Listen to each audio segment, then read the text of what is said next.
Cette séquence est tirée du fameux jeu Zero Wing, sorti en 1991 sur Mega Drive. La plupart des gens qui la connaissent se moquent généralement de l'éditeur pour la pauvreté de la grammaire utilisée ici. Maintenant, j'aimerais juste que l'on considère le problème sous un autre angle. Il y a des mecs qui viennent du fin fond de la galaxie pour nous envahir, et ils font l'effort d'apprendre une langue parlée sur la planète pour nous prévenir.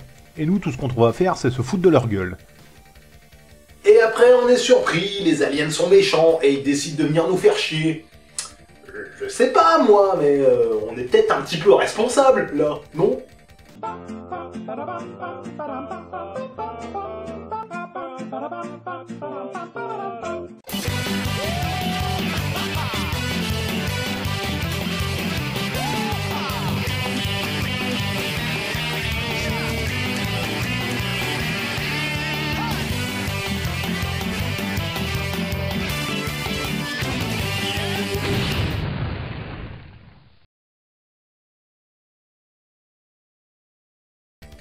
J'ai pas non plus souvenir que Elliot ait fait beaucoup d'efforts pour apprendre à parler la langue de E.T.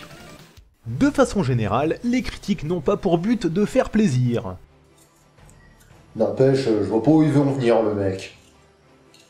Mais parfois, on ne peut pas faire autrement. Dire que les critiques sont faites pour permettre à la cible de progresser est gentiment faux. Une critique est plus souvent liée à une déception, à une divergence de point de vue, à un ras-le-bol pur et simple, et elle n'a la plupart du temps que pour seul but totalement avoué de foutre les nerfs à ceux qui ont apprécié l'élément incriminé.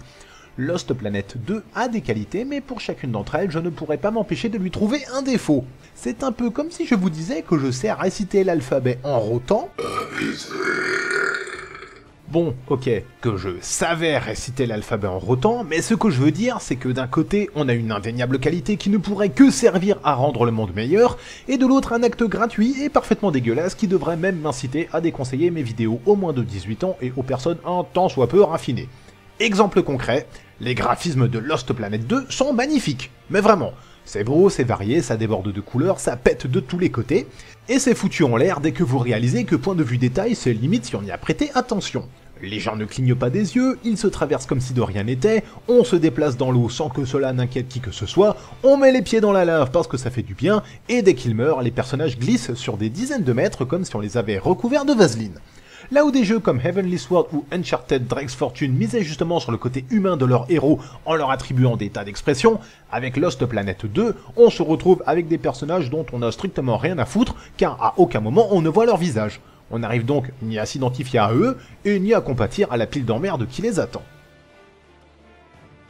Lors de ma vidéo consacrée à Lost Planet, j'avais pris des pincettes justement pour ne pas froisser les joueurs qui avaient apprécié le jeu. Ils se sont finalement révélés être largement moins nombreux que ce à quoi je m'étais attendu. Je pense bien que certaines personnes ont adoré cette suite, et mon but est nullement d'imposer ma vision des choses. Par avance, je présente toutes mes excuses à ceux qui se placent comme défenseurs du jeu. Petite dédicace notamment à Kumakrip, qui a essayé comme il a pu de défendre son steak avec un pavé foutrement détaillé, mais pour ma part, je reste sur un constat on ne peut plus négatif. Comme pour la vidéo consacrée à Lost Planet premier du nom, je ne vois pas l'intérêt de reprendre le schéma classique de la plupart de mes vidéos. Au lieu de ça, je vais plutôt aborder ses plus gros défauts sans pour autant les classer par importance. En fait, je vais les présenter dans l'ordre où ils se sont imposés à moi, au fur et à mesure où j'ai découvert le jeu. Tout de suite, j'en profite pour répondre à une question qui sera invariablement posée. Si on prend en compte le fait que je n'avais pas aimé le premier, pourquoi alors avoir acheté le second? Alors, de façon simplifiée, il y a 3 facteurs différents et indépendants qui peuvent déclencher l'achat d'un jeu chez moi. Quand on parle de coup de cœur, plus rien n'a d'importance. Ça a été le cas avec Endless Ocean, que je n'ai d'ailleurs toujours pas réussi à ouvrir, mais que j'ai acheté parce qu'il me plaisait sans même que j'ai eu besoin d'y jouer avant. C'est marrant parce que le jeu n'a pas eu de très bons retours, mais moi, j'ai tout simplement adoré. Oui, à ce sujet, je tiens juste à préciser que ce n'est pas parce qu'un illustre inconnu vient me dire que je dois jouer à tel ou tel jeu que je vais m'exécuter dans la foulée. J'accorde ma confiance aux personnes que je connais et qui connaissent bien mes goûts. Inutile de préciser que les conseils que j'écoute sont généralement situés au même endroit, et qu'à ce jour, je n'ai jamais eu à me plaindre des jeux qu'on m'avait indiqués. Là, je devrais avoir honte, mais à plus d'une reprise, il m'est arrivé d'acheter des jeux dont je n'avais strictement rien à braire, simplement parce qu'ils étaient en promo. Parfois, la surprise était plutôt bonne, et parfois...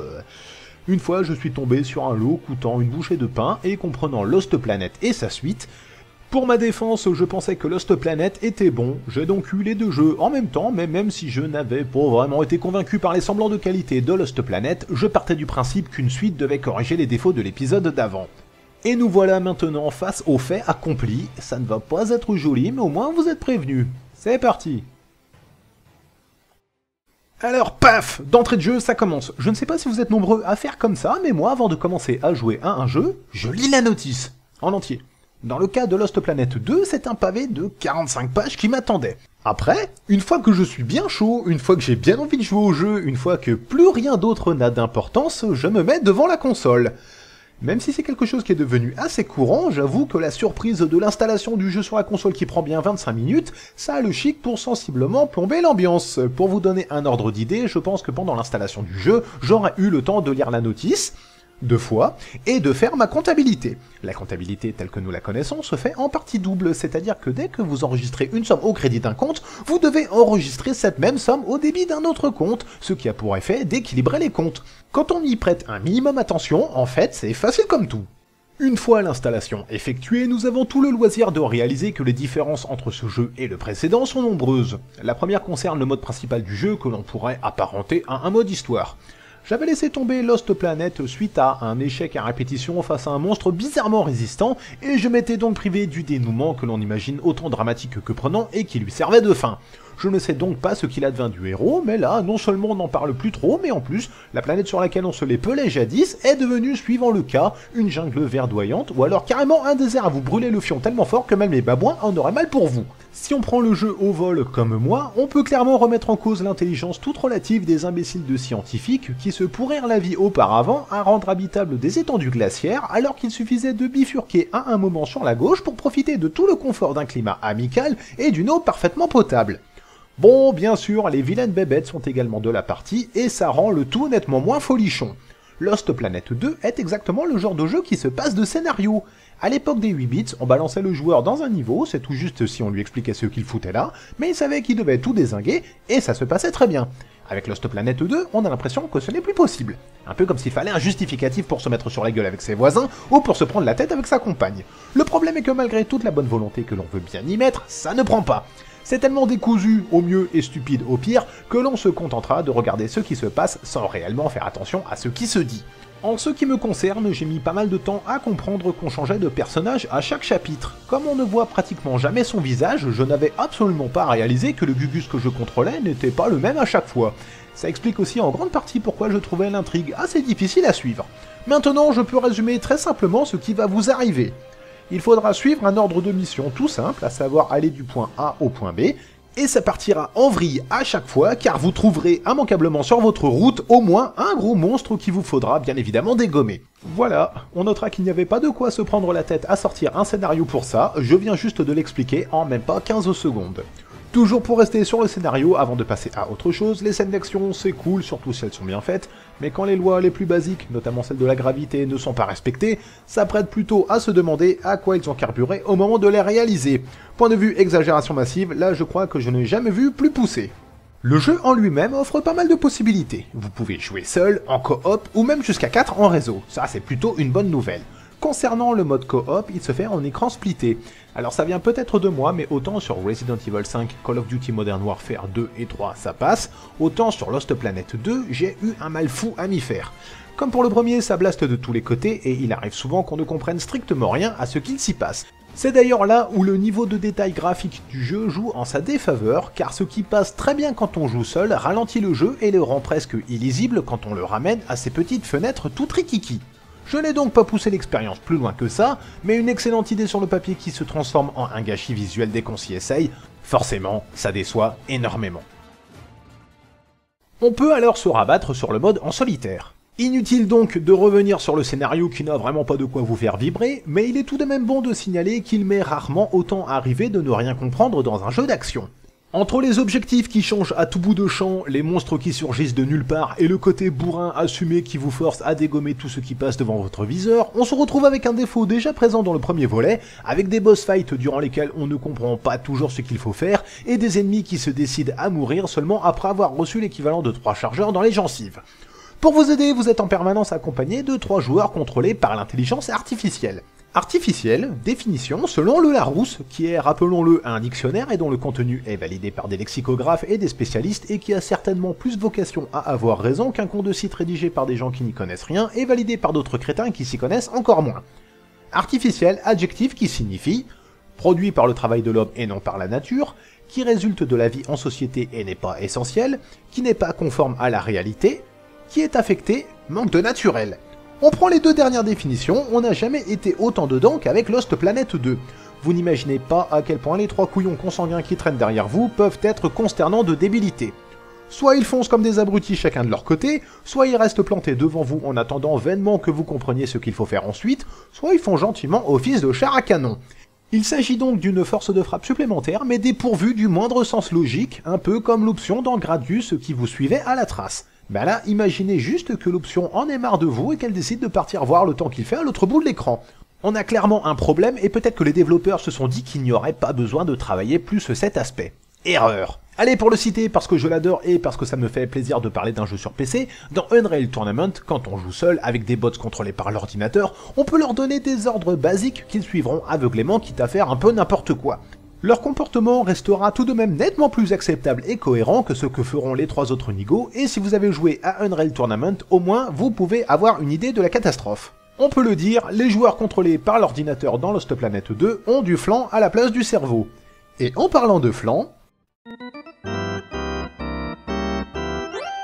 Pour réaliser cette délicieuse tarte au flan, il vous faudra un fond de tarte fait avec de la pâte brisée de préférence, un demi-litre de lait, 3 œufs, 100 g de sucre, 80 g de farine, 30 g de beurre et un sachet de sucre vanillé. Je rappelle à toute fin utile qu'un demi-litre de lait, c'est pareil que 50 centilitres. Dans un premier temps, faites préchauffer le four à 220 degrés et mettez-y la pâte que vous aurez pris soin d'étaler dans un moule à tarte. Oui, parce que la mettre telle qu'elle dans le four, ça ne sert à rien. Pensez bien évidemment à y faire des petits trous avec une fourchette, sinon elle gonflera et pètera comme la tête des méchants dans Ken le survivant. Après, il est conseillé de faire fondre le beurre au micro-ondes quelques instants et de mélanger ensuite tous les ingrédients ensemble. L'ordre importe peu tant que vous obtenez un résultat similaire à celui-ci. Oui, c'est liquide, mais c'est normal. À ce sujet, pour vous faciliter la vie, l'utilisation du fouet est conseillée, mais à moins que vous ne soyez un adolescent de 14 ans environ, ça risque de vous faire vite très mal au poignet. Les gadgets comme celui-ci se trouvent dans tous les supermarchés, et bon sang, c'est pas croyable comme il vous facilite la vie. Hop, on verse tout sur la pâte qui aura eu le temps de se dorer légèrement, et on laisse cuire 40 minutes environ. Cette durée peut bien évidemment varier en fonction de la puissance du four. Alors, oui, c'est validé. S'il vous plaît, ayons un instant de silence pour toutes les personnes qui découvriront ma façon de présenter les jeux avec cette vidéo.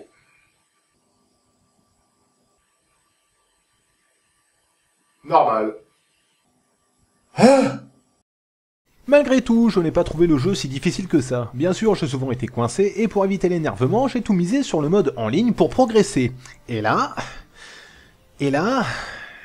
attention les yeux. La notice, elle est magique. C'est du concentré de bonheur, c'est de l'or en barre, et elle démonte la gueule de tout ce qui existait avant tellement elle envoie du pâté.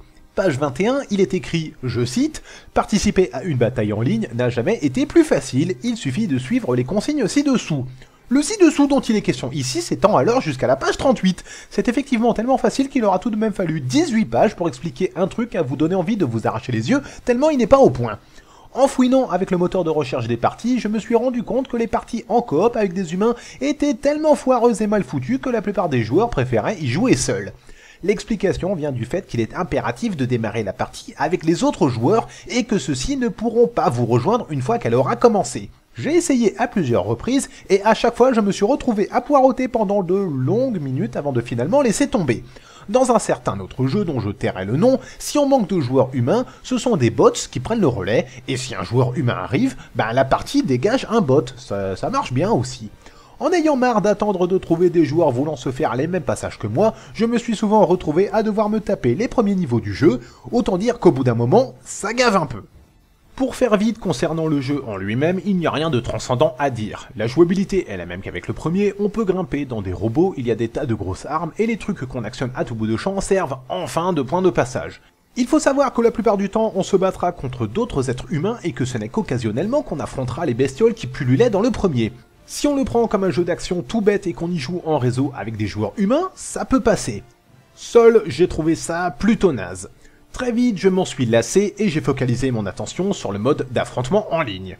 Alors autant être sincère, il y a une chier d'options, de paramétrage et de modes de jeu différents, mais ça m'a tellement gonflé d'essayer de comprendre comment ça fonctionnait que j'ai finalement tout laissé tomber pour concentrer mon attention sur le mode classique avec indicateur de progression et point d'expérience. On peut bien évidemment customiser son Gugus comme on veut avec quelques fantaisies sous la forme de jolis clins d'œil à d'autres séries de Capcom et même opter pour l'indispensable Poufias qui essayera toujours de nous convaincre que si c'est super pratique de se battre en porte-jartel et botte à talons hauts. Avant d'entamer les hostilités avec ce que je considère comme un monumental foirage, il faut tout de même savoir que j'ai laissé sa chance au jeu. J'y ai passé un nombre d'heures assez élevé et j'ai vraiment essayé de m'y mettre à fond. À ce sujet, compte tenu des joueurs que j'ai croisés durant mes parties en ligne, je pense qu'il existe 3 types de joueurs. Ceux qui ont accroché, qui ont adoré et qui ont poussé le vice jusqu'à atteindre le niveau 99, ceux qui ont essayé, qui ont trouvé ça absolument insupportable et qui ont laissé tomber au bout de 3 parties, et ceux qui, comme moi, ont essayé de pousser l'expérience le plus loin possible avant d'en avoir marre et de se rendre à l'évidence. Les défauts des combats en ligne sont tellement ahurissants que je ne saurais même pas par où commencer. On va déjà parler des armes. Le jeu en propose plein, mais vous ne pouvez qu'en choisir certaines. Lors de la configuration de votre personnage, vous pouvez lui assigner quelques armes et même un bouclier. Ça ne veut pas pour autant dire que vous commencerez la partie avec ces armes, ça veut juste dire que ce sont les seules armes auxquelles vous aurez accès durant le jeu.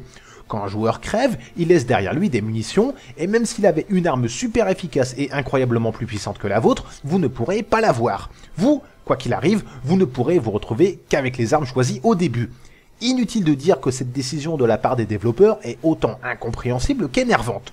Truc tout aussi hilarant, pour débloquer de nouvelles armes, vous devez trouver ces espèces de caisses dans le mode histoire. Elles tombent généralement du ciel à chaque fois que vous descendez un gros monstre, et elles vous donnent le droit de participer à une connasse de loterie dont le contenu est juste grossier. Oui, grossier, parce que quand je joue à un jeu d'action, que je souhaite débloquer des armes, mais que ce que les développeurs me proposent est majoritairement une flopée de titres dont je n'ai rien à foutre, et des mouvements tous plus minables et honteusement ridicules les uns que les autres, je trouve en effet que le jeu est grossier à mon égard. Après, point de vue joyeuseté parmi tant d'autres, il y a aussi le nombre de joueurs. On peut jouer jusqu'à 16. Ça semble être une super bonne idée. On peut choisir entre différentes cartes, mais malgré tout, on aura soit l'impression d'être entassés les uns sur les autres et de ne pas pouvoir faire plus de 8 mètres sans se prendre une balle perdue dans le dos, soit le sentiment d'être parachuté dans des cartes trop grandes, sur lesquelles on passera de longues secondes à chercher des adversaires à dégommer. Outre le fait que le jeu peut balancer sans vergogne un pauvre petit niveau débutant au milieu d'une armée de niveau 99, ou au milieu d'une horde de joueurs japonais, voilà, putain, j'ai vraiment pas de bol. Il faut aussi savoir que la partie ne débutera pas tant que le joueur qui a créé la salle ne l'aura pas décidé ainsi. J'ai eu beau chercher, mais il n'existe absolument aucun moyen de faire comprendre à cette personne qu'on en a marre d'attendre et qu'il est grand temps de démarrer les festivités. Certains ne se décideront jamais à lancer le jeu quand d'autres attendront patiemment d'être à 16. Le risque est bien évidemment que les joueurs les plus lucides perdent patience et se barrent ailleurs, augmentant ainsi de façon irrémédiable le temps d'attente pour les crétins qui seront restés. Pour remédier à ce problème, j'ai moi-même essayé de créer une partie, et je me suis retrouvé comme un imbécile parce que... je n'ai absolument pas trouvé comment la commencer. Là, je suis sérieux, nulle part n'est apparue l'indication claire et simple qui dit un truc du genre « démarrer » ou « jouer » ou « arrêter d'attendre comme un con ». Donc je présente toutes mes excuses aux personnes que j'ai pu insulter durant ces longues minutes d'attente, car si ça se trouve, elles étaient dans le même cas que moi. A noter aussi que malgré tous mes essais, il semble impossible d'inviter ou de rejoindre un ami dans ces parties. En mode coop, c'est possible, mais en bataille, non, c'est pas possible. Je ne vais pas vous parler de tout ce qui coince dans les affrontements en ligne, mais juste parler maintenant en vitesse des énormes défauts qui vous sauteront aux yeux si vous avez le malheur de vous frotter à ce mode de jeu. Le premier est bien évidemment le choix de la partie. Allez, on se paye encore un petit coup de Unreal Tournament, ça me fait plaisir. Ben là, j'ai tout sous les yeux, les différents types de parties, le nombre de joueurs, la carte, les modes complémentaires s'il y en a, et je peux naviguer instantanément de l'un à l'autre sans attendre. Ça, c'est bien foutu. Pour rappel, le jeu est sorti en 1999, donc l'idée ne date pas d'hier. Avec Lost Planet 2, vous paramétrez vaguement les 2 critères qui sont susceptibles de vous intéresser, et on vous impose ensuite une partie, très certainement choisie au hasard parmi toutes celles qui existent à ce moment-là. Si elle ne vous plaît pas, libre à vous de relancer la recherche et de voir si la nouvelle partie imposée convient ou pas. Question, n'aurait-il pas été un tantinet plus intelligent de proposer un menu clair et simple indiquant combien de joueurs attendent et de choisir en conséquence? Et qu'on ne me dise pas que c'est pas dans les compétences de Capcom parce qu'on trouve quand même quelque chose de presque fonctionnel avec Monster Hunter 3. C'est basique, mais ça reste tout de même bien plus pratique que cette connerie. Parlons maintenant de l'inutile radar. Alors moi, tout connement, quand je suis dans l'équipe bleue, je m'attends naïvement à ce que les personnages de mon équipe apparaissent en bleu, oui. Je ne vous explique même pas la confusion quand il s'agit de comprendre ce que montre ce machin. J'ai très vite fait comme s'il n'existait pas pour y aller au petit bonheur la chance, ce qui explique certainement que mon espérance de vie dans ces parties n'excède que très rarement la quinzaine de secondes. Attention, c'est parti.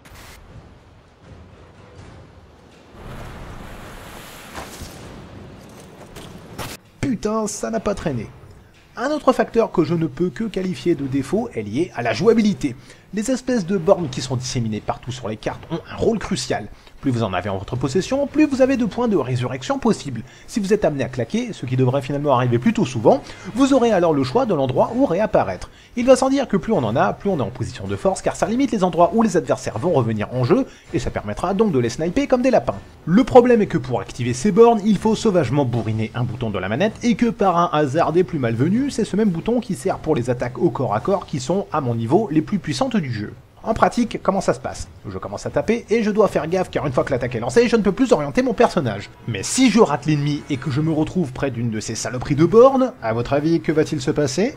Ben oui, contre toute logique, mon combattant qui doit être d'un naturel très avenant se met à aider l'adversaire à activer la borne. Ça, vous n'imaginez même pas le nombre de fois où ça me l'a fait. C'est pas comme s'il n'y avait pas assez de boutons sur cette connasse de manette, tout de même. Je sais pas, moi. Volant plus alcool, pas bien. Sandales plus chaussettes, pas bien. Configuration pourrie plus jeu d'action, pas bien. Le pire est que sur la manette, vous pouvez à tout moment utiliser un bouton pour activer une sorte de vision de nuit qui sert autant dans le jeu qu'un bol de cornflakes peut servir quand vous décidez de repeindre le mur d'une pièce. Je confirme, ça sert à rien. À ce compte-là, pourquoi ne pas attribuer une action plus utile à ce bouton? Et je ne vous parle même pas de la possibilité de régénérer vos potes en leur envoyant un peu de votre vie. C'est tellement mal foutu que je n'ai jamais réussi à l'utiliser de façon efficace. Allez, juste pour les archives, je remets une tartine sur la gestion de l'élément aquatique. Quand vous allez dans l'eau, vous pouvez continuer à courir comme si de rien n'était, vous n'avez pas besoin de reprendre de l'air, et les mouvements sont juste légèrement plus lents, histoire de faire croire que c'est différent. Enfin, le plus énervant de tous est déjà présent dans l'épisode d'avant, quand vous avez besoin de tout un arsenal pour tuer un seul mec, vous crevez misérablement avec 2 bastos dans la tronche. Il m'est arrivé je ne sais plus combien de fois de mourir sans même savoir pourquoi, et même à bord d'engins de guerre à la puissance de feu exemplaire, je n'ai jamais été capable d'aligner un nombre correct de frags. Peut-être que plus tard, on débloque des armes permettant de dégommer plus facilement ses adversaires, mais après tout ça, vous croyez vraiment que j'ai envie d'insister ?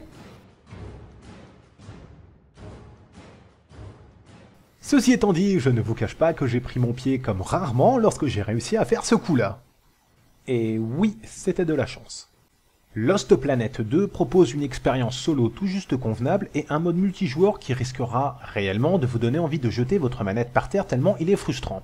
À une époque, Capcom était à mes yeux un label de qualité et rien que le fait d'entendre la musique accompagnant son logo suffisait à me convaincre que j'allais passer un bon moment. Si techniquement Lost Planet et sa suite sont des tueries, c'est concernant le plaisir de jouer que l'on reste sur sa faim. Inexplicablement, les parties à plusieurs ne sont pas fun et les combats sont juste énervants, surtout parce qu'on n'y comprend rien. Quand on sait que le développeur arrive à faire des perles comme la série Monster Hunter, qui reste comme un modèle de convivialité lors des parties en réseau, il est inacceptable et inexcusable de devoir supporter des fautes pareilles. Lost Planet 3 a été annoncé, il va sans dire que pour moi, la série est enterrée. Lost Planet et Lost Planet 2 vont donc rejoindre la rare catégorie des jeux qui ne m'ont procuré aucun plaisir et auxquels je ne jouerai vraisemblablement plus jamais. Et ça, punaise, ça fait du mal d'avoir à le dire.